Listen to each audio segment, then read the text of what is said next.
In this video, we'll put into practice what we derived in the previous video, and that is to find areas bounded or contained within polar curves. So let's have a go at trying to find the area inside this cardioid. Now, it's actually really useful to have a strong visual sense of what you're actually computing here. So let's jump over quickly to GeoGebra, and then we'll get straight on the algebra. So what we're going to be computing here is basically the area described as we sweep a line round through 2 pi radians. And this is what it looks like. As we go round, we imagine shading in more and more and more area, and we go all the way around until we get to the start, back to the start. So it's this whole area here. As we sweep a line all the way around, and imagine we're shading all of it in, we say how much area are we getting on our journey all the way around. So our formula here is it's going to be the integral, or half the integral, of r squared with respect to theta from the start. Now we're starting at our initial line, so from theta equals 0, we're sweeping all the way around until theta is 2 pi. So it's a full circle round, captures the whole shape. Okay, so what is r squared? Well, we've got 1 minus cos theta all squared. So that's 1 minus 2 cos theta plus cos squared theta. And to integrate this, we're going to have to use the rearrangement of the cos double angle on that cos squared theta. So 1 minus 2 cos theta, and then cos squared theta is a half plus a half cos 2 theta. Okay, now we're ready to integrate. So that is a half. Now in total I've got 1 plus a half, so that's 3 over 2. So that's 3 over 2 theta. Then cos integrates to sine, so that's minus 2 sine theta. Then cos 2 theta integrates to half sine 2 theta, so we have plus a quarter sine 2 theta. And this is what I'll be subbing 2 pi and 0 into. So subbing 2 pi into that, we get 3 over 2 times 2 pi is 3 pi. Sine of 2 pi is 0. And sine of 2 times 2 pi is 0, so that's done. And now I sub in 0, and it's 0, 0, 0. So our answer is half of 3 pi, and the answer therefore is 3 pi over 2. That is the area of this cardioid. Okay, let's try another one. So here's r equals sine 3 theta. We'd like to try to find the area inside this petal. Now, the first thing to establish is, what are my limits? That we're not sweeping all the way around through 2 pi radians, because that would start the initial line and sweep all the way around to parts of this curve we're not interested in. So the first question to establish is, between what limits? Well, I basically want it to begin when the curve is at the origin, and to finish when the curve gets back to the origin. So those are the 2 points where, or the first 2 points where r equals 0. So the first thing I'm going to do is solve r equals 0 and figure out when the curve is actually at the origin. That will provide me with limits. So that's when sine of 3 theta equals 0.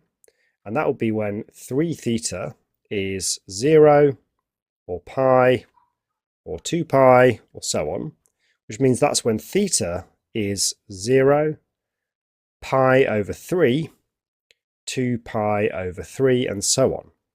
So it must begin when theta equals 0. I can see the curve is tangent to that initial line, so it's going to begin at theta equals 0, but it's going up to this angle here, which is theta equals pi over 3. So a common error here would be to assume I just want all of the area between 0 and pi over 2, which is that vertical line, but we don't want that, because actually the curve is off somewhere else at that point. We want it between 0 and pi by 3.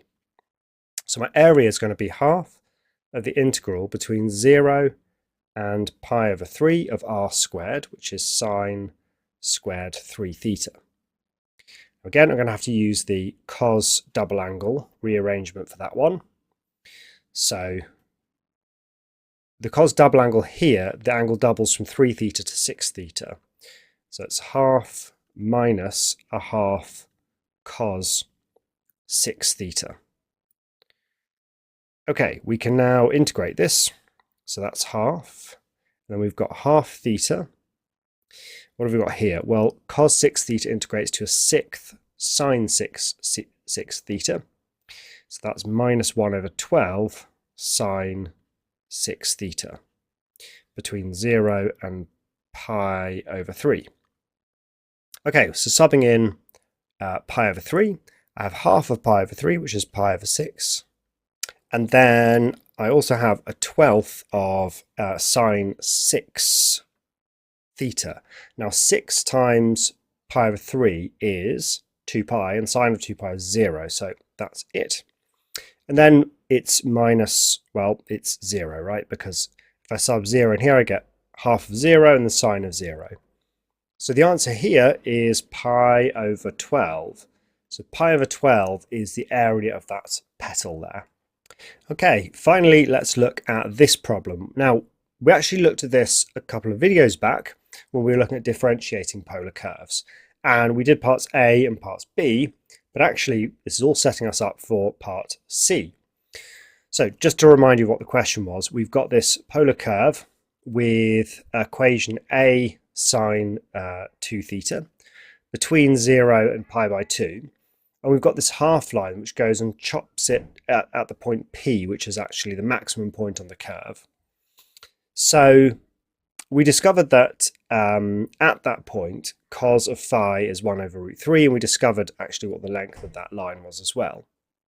So now it says the region S shown shaded in figure 1 is bounded by C and L, and we need to use calculus to find the exact area.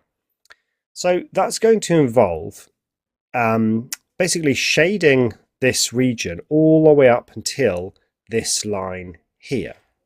So again, it can be really helpful to have a strong visual sense of what we're actually doing if we're going to be computing that area. So let's just jump over GeoGebra, just trying to build up intuitions as much as we can here. So here's a representation of this. I've just set A equal to 1. It's just so you can see what's going on. To find that area, we're basically doing this. We're sweeping round, starting at 0, going all the way up to the value of theta at that point. So that's the area we're finding. So we're simply going to go from theta equals 0 up to the value of theta that we found in the previous part. So it's going to be half of the integral from 0 up to, well, up to what? Well, the value of theta in question is this one, and cos of that is 1 over root 3. So the actual value of theta there is arc cos 1 over root 3, which is handy because we do see that in the answer there. And then what are we integrating? Well, it's r squared. So r squared is a squared sine squared 2 theta. Right. So that's half of, I'm actually going to bring out the a squared. So we'll put a squared over 2. Now I'm going to apply the rearrangement of cos double angle there. Sine squared of 2 theta is a half. So that's minus half cos 4 theta. Now I can actually do the integral. So that is a squared over 2. And we have, what do we have? Well, it's a half theta. Now the integral of cos 4 theta is a quarter sine 4 theta. So that's minus an eighth sine 4 theta. And it's between 0 and arc cos 1 over root 3. I would never normally use notation like arc cos 1 over root 3, but I see it in the answer, so it makes sense. Okay, I'm going to sub that one in first. So it's a squared over 2, and then it's half of that. So half arc cos 1 over root 3. Okay, now we've got a really tricky one. It's an eighth sine of 4 theta. Now, it's very tempting to just key this into the calculator, but very often the calculators can't really cope with exact values like this. Maybe yours does. Try it.